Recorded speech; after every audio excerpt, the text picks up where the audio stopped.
You're listening to the Joe and Rosa Show, proclaiming the gospel through word and through song. Hi, and welcome to the Joe and Rosa Show. I'm Joe. And I'm Rosa. And we have our baby Ruby in the studio with us. She might make some noise. And with us on the phone is Lanissa Spoon. How you doing, Lanissa? Hey, I'm good. I'm excited to be here. Thanks for having me. Hi, Lanissa. So you're the founder of Becoming Ministries. Could you tell us a little bit about what that is?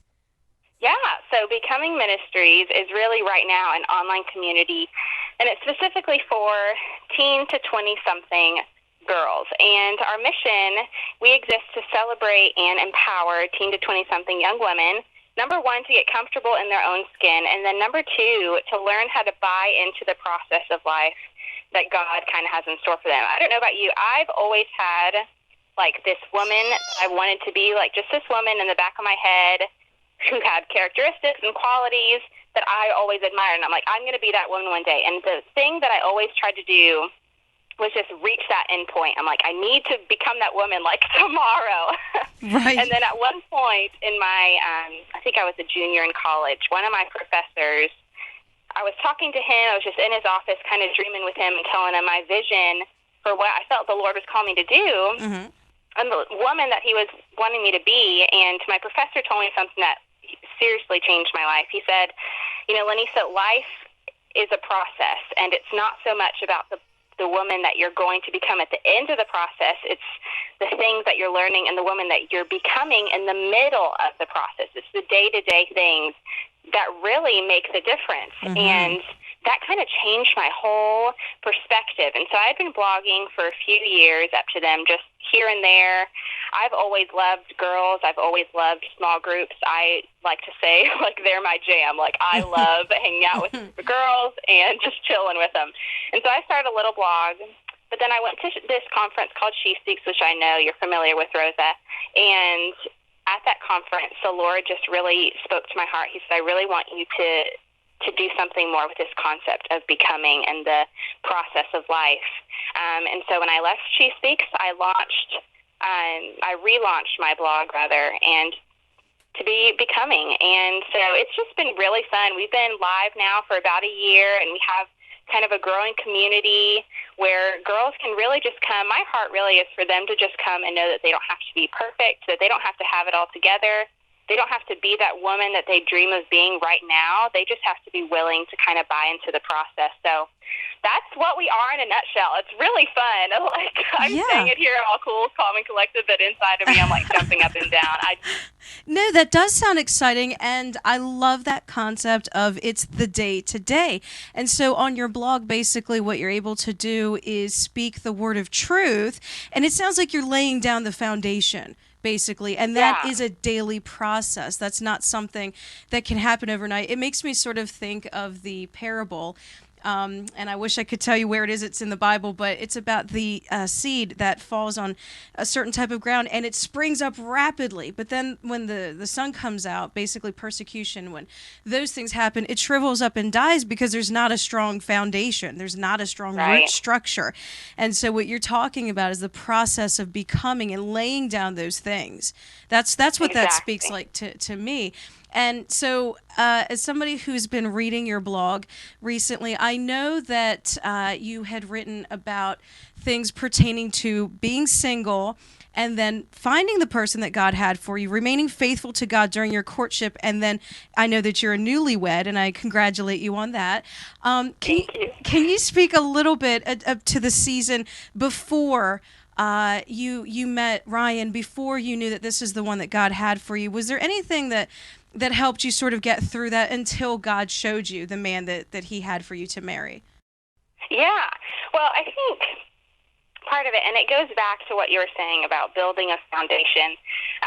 Before I knew the Lord, I really just didn't have any concept of what was right, what was wrong. I mean, I did, but not in relation to Scripture and what it said. And so when I met the Lord, I really had to make up in my heart and in my mind that what was in Scripture was true, and it was real, and it was good enough and real enough and true enough to live my life by it. And so I had youth leaders and women in my life who mentored me, who really just spoke the truth of what Scripture said in it, including the importance of saving yourself or your husband. And even if I hadn't saved myself, which I had, I was when I married Ryan, but even if I had messed up or had sex before marriage, there was still redemption to be had in him. And there's beauty in saving ourselves for that man that God created us to be with. And so that's where it started, just understanding that the fact that God put that in Scripture, he meant it, it was true, and it was worth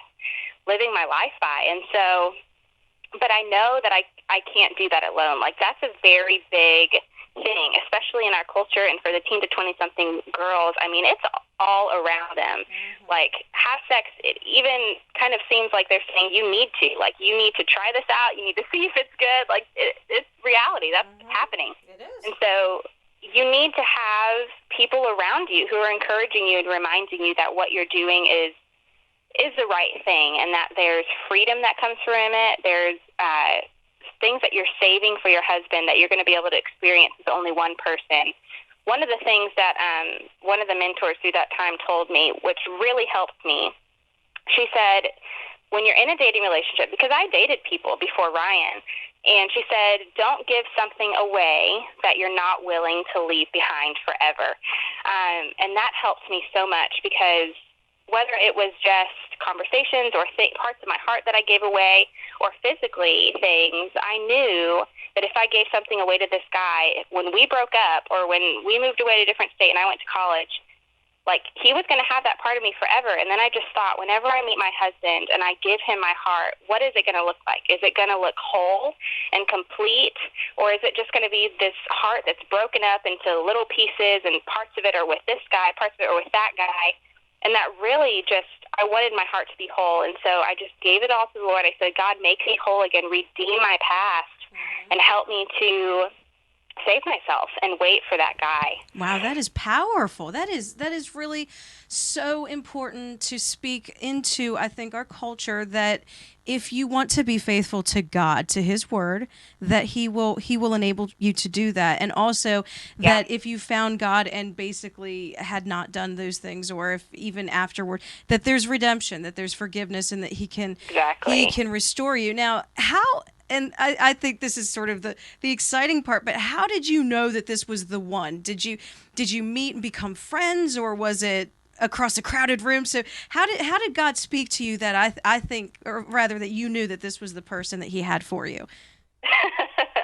Well, Ryan and I had knew each other a little bit. He was a worship leader at the church that I was at, and so we had known each other for a little while, but really did not talk at all. But then a few years later, we ended up going to the same conference with our church, and for some reason, something totally different just shifted in our friendship and our relationship. We just started noticing each other. I was like, oh my gosh, where's my cutest outfit? I need to wear it. I know he's going to be there. Like, something different just happened. And I know, it's funny, but it's real.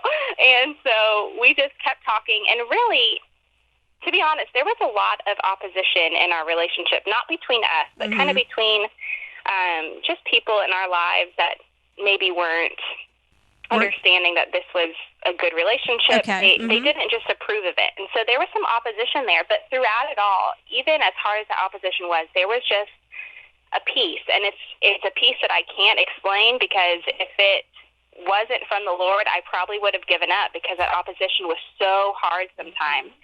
But at the end of the day, when I sat and talked to the Lord and just thought about it, I just felt like he just kept saying yes. Like, It's okay. Yes. Here's my peace. Keep going. And then, so I just kept going and just kept holding on to that peace. And then we dated for 4 years. 1.5 of those years was long distance.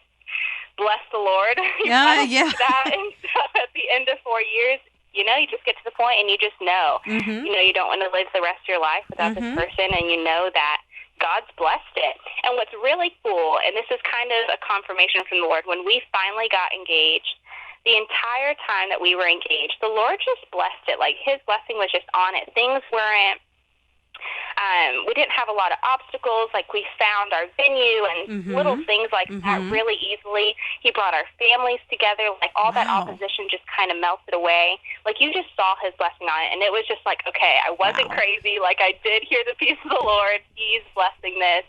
And it just speaks a lot to, sometimes your word says that. But so all you can really trust is the Lord. And so when we get that foundation of learning how to hear from him, learning how to just be with him and hear his voice in the midst of other people's opinions and the culture around us, that's what's going to bring us to the promise that he has for us. Just hearing his voice, holding on to it, and then walking through our life with him. Absolutely. And what a testimony to our great God that I love, Proverbs 3, 5, and 6, that when you acknowledge him, he will direct your paths. And you can see his hand all over this. So in closing, let me ask you this. If you're speaking to anybody out there who is a newlywed, I know you've been married for a month. How long have you been married?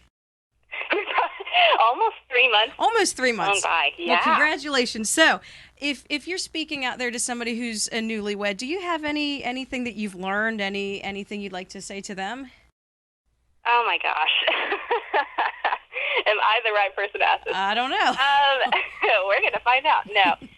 Really, just be yourself. Just completely.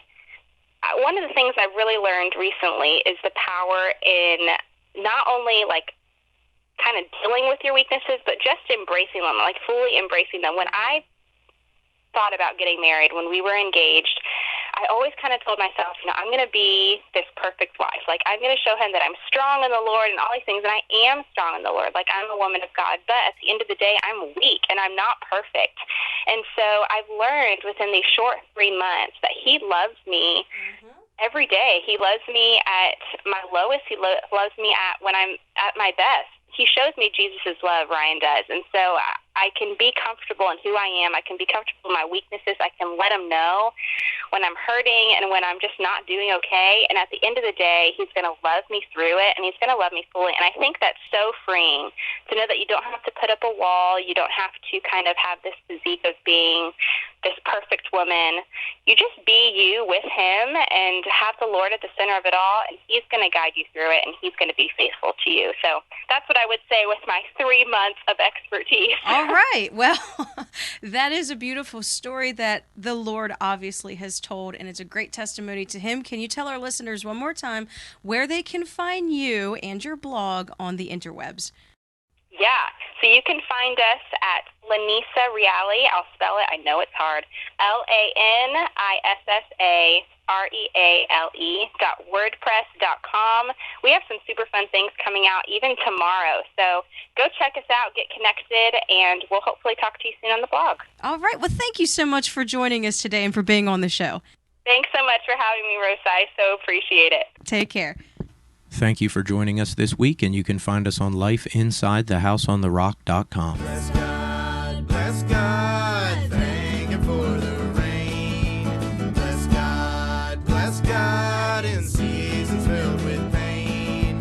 Through stormy weather and times of doubt, his right hand will uphold thee. Bless the Father and bless the Son and Spirit who shall guide thee. In times of plenty, it's hard to feel